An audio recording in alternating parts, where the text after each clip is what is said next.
आशिक करमानी, किसानों पे करो मेहरबानी। किसान को आपके इन पैकेजों की भी जरूरत नहीं है। उसे भी कहना है कि अपने हक के लिए अब आपको बाहर निकलना हो। बिस्मिल्लाहिर्रहमानिर्रहीम। मैं हूं सैयद महमूद बुखारी, आपके अपने यूट्यूब चैनल प्यारा किसान के साथ। आज हम गुफ्तगू करेंगे जो बर्निंग इशू चला हुआ है और वो हुकूमती नालायकी, नाअहली और उनकी पॉलिसियों की वजह से जो गंदम का काश्तकार है वो परेशान है। और हमने ये बात पिछले सीजन के अंदर कही थी कि आप इस तरह से मत कीजिए, एक बने बने निज़ाम को आप जो है वो ख़त्म मत कीजिए जो 76 सालों से चला आ रहा है कि गंदम जो है वो फूड डिपार्टमेंट ख़रीद करता था, पंजाब का फेडरल का पास्को ख़रीद करता था, सिंध की हुकूमत सूबाई हुकूमत ख़रीद करती थी और कुछ खैबर पख्तूनख्वा भी ख़रीद कर लेता था। लेकिन यकायक पता नहीं क्या हुआ। देखिए, ये तो माफियाज को मजबूत करने की आपने बात की है मोहतरमा। मैं मरियम नवाज शरीफ साहबा से ये कहना चाह रहा हूँ कि आपने कहा था कि किसान भाइयों गंदम बीजो, मैं आपका नुकसान नहीं होने दूंगी।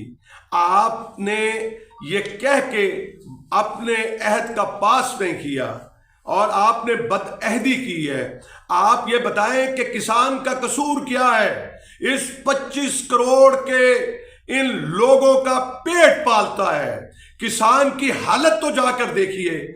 आप वहां पे वजीर आला हाउस में बैठ के आप जो है वो वहां पे पॉलिसियां बना लेती हैं और वहां पे आशिक करमानी साहब जैसे जो वजीर ज़राअत हैं, जो खुद भी वो काश्तकारी करते हैं, मैं उनसे भी पूछना चाहता हूं कि आप बताइए करमानी साहब, आप कुछ किसानों पे मेहरबानी करें। आशिक करमानी, किसानों पे करो मेहरबानी। आपने ये क्यों नहीं बताया जब आपसे पूछा गया कि किसानों के अखराजात क्या हैं? आप ये देखें, ये इस तरह से ये मुल्क नहीं चलेगा कि आप किसान को, काश्तकार को मार के आप ये कहें कि रोटी आप जो है वो सस्ती देने जा रही हैं। मुझे बताएं कि रोटी तो आज भी 15 रुपए की है।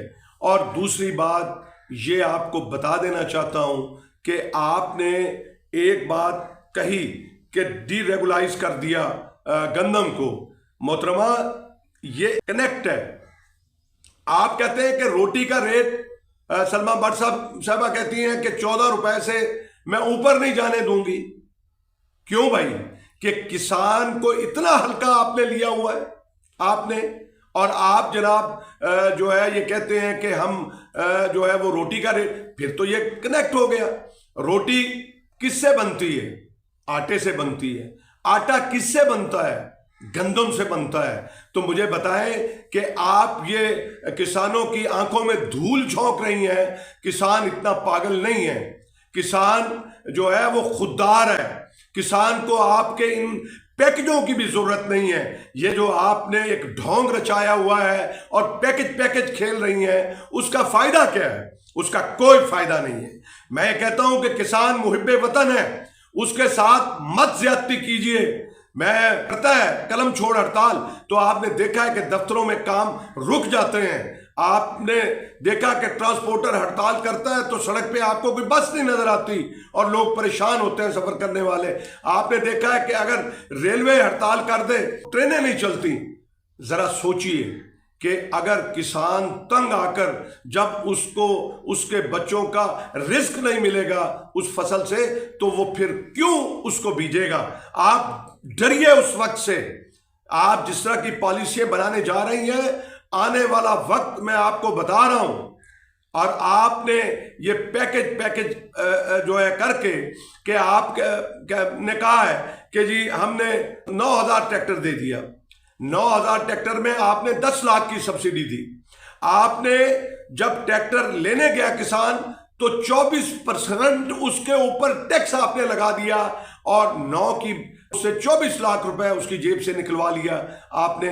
तो किसान जो है वो पढ़ा लिखा किसान भी है, वो समझता है। आप कहती हैं कि हमने जो है वो 6 लाख को किसान कार्ड जो दे दिया, उससे क्या है? आप किसान को भिखारी बनाने जा रही हैं। हमें इन कार्डों की जरूरत नहीं है। 1.5 लाख रुपए लेके मैं क्या करूंगा? आप कम से कम इस चीज को सामने रखती।